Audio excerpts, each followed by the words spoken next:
যে দুই ছাত্র উপদেষ্টা অন্তর্বর্তী সরকারে রয়েছে তাদের সাথে জাতীয় নাগরিক পার্টির কোনো সম্পর্ক নেই। আমাদের রাষ্ট্রের জন্য এবং আমাদের সেনাবাহিনী প্রতিষ্ঠান হিসেবে কারোর জন্য কিন্তু কখনোই ভালো ফলাফল নিয়ে আসেনি। ফলে সেই বিষয়টা যাতে আমরা সকলেই বিবেচনা করি, যার যেটা কাজ, যার যেটা দায়িত্ব সেটাই যাতে সে পালন করে। আমরা বিগত আমলে রাষ্ট্রের বিভিন্ন প্রতিষ্ঠানের বিরুদ্ধে বিভিন্ন প্রতিষ্ঠানকে দলীয়করণ করা হয়েছে।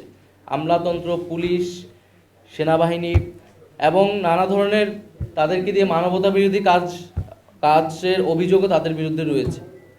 ফলে প্রত্যেকটা প্রতিষ্ঠানই এই সময়টা এসে একটা বিচারের মধ্য দিয়ে যারা অভিযুক্ত তাদেরকে শায়েস্তা করবে এবং প্রতিষ্ঠানগুলোকে রাষ্ট্রীয় জনগণের প্রতিষ্ঠান হিসেবে পুনঃপ্রতিষ্ঠা করবে, এটাই আমাদের প্রত্যাশা।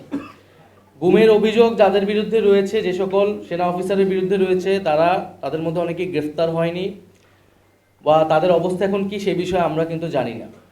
ফলে এই সব বিষয়গুলো সুস্পষ্ট করলে সেনাবাহিনীর প্রতিষ্ঠান হিসেবে আরও বেশি জনগণের আস্থার জায়গাটা পাবে এবং আমরা সেই আস্থার জায়গাটাকেই সেনাবাহিনীকে দেখতে চাই। এছাড়া যেই আওয়ামী আমলে নির্বাচনগুলো আদালতে গিয়ে এক ধরনের বৈধতা নেওয়ার চেষ্টা করা হচ্ছে, নির্বাচনগুলোকে বৈধতা দেওয়ার চেষ্টা করা হচ্ছে। আমরা মনে করি যে এটা একটা বিশৃঙ্খলা তৈরি করবে। আওয়ামী আমলের সকল নির্বাচনকে কিন্তু আমরা ফ্যাসিবাদ বিরোধী সকল রাজনৈতিক দলই অবৈধ হিসেবেই ঘোষণা করেছি, অবৈধ হিসেবে আখ্যা দিই। ফলে সেই নির্বাচন নিয়ে বিশৃঙ্খলা তৈরি করার চেষ্টা না করে আমাদের স্থানীয় সরকার নির্বাচনের দিকে যাওয়া উচিত। স্থানীয় সরকার নির্বাচনের মাধ্যমে নাগরিক যে দুর্ভোগ সেটিও আসলে দূর হবে। আমরা নির্বাচন কমিশন নিয়ে বলেছি, নির্বাচন কমিশনে আমাদের যে কর্মসূচি ছিল, নির্বাচন কমিশন যে নিরপেক্ষতা, যে আস্থা, সেই আস্থাটা হারিয়েছে বলে আমরা মনে করছি।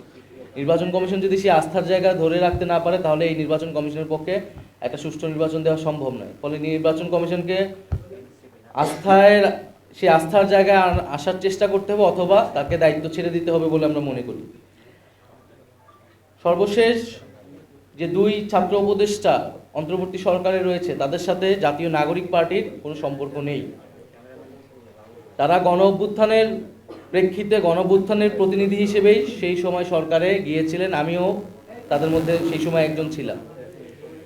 তারা যদি রাজনীতি করতে চায়, নির্বাচন করতে চায়, তাহলে তারা সরকারের থেকে সেটা পারবে না, তখন তারা সরকার থেকে বের হয়ে তাদের মতো সিদ্ধান্ত নেবে। কিন্তু তাদেরকে জাতীয় নাগরিক পার্টির সাথে সংযুক্ত করে এক ধরনের অপপ্রচার এবং তাদেরকে হেয় করার চেষ্টা করা হচ্ছে। আমরা বলবো যে এটি খুবই উদ্দেশ্যমূলক।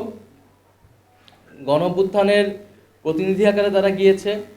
আমাদের শহীদ পরিবার এবং আহতদের পুনর্বাসন, বিচার, সংস্কার, এই গণ-অভ্যুত্থানের আকাঙ্ক্ষাগুলো তদারকি করার জন্যই তারা গিয়েছিল। ফলে এটা তাদের সিদ্ধান্ত, তারা সরকারের থেকে কখন বের হবে, আদৌ হবে কি না।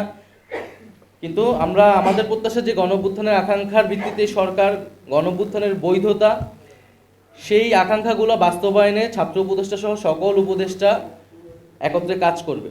ফলে দুইজন ছাত্র উপদেষ্টাকে জাতীয় নাগরিক পার্টির সাথে সংযুক্ত করে যে অপপ্রচার, আমরা তার নিন্দা এবং প্রতিবাদ জানাচ্ছি। তো সামগ্রিক বিষয়ে কয়েকটা বিষয়ে আমাদের আজকে আলোচনা ছিল। আমাদের মনে হয়েছে যে আমাদের স্পষ্ট করা প্রয়োজন জাতির সামনে।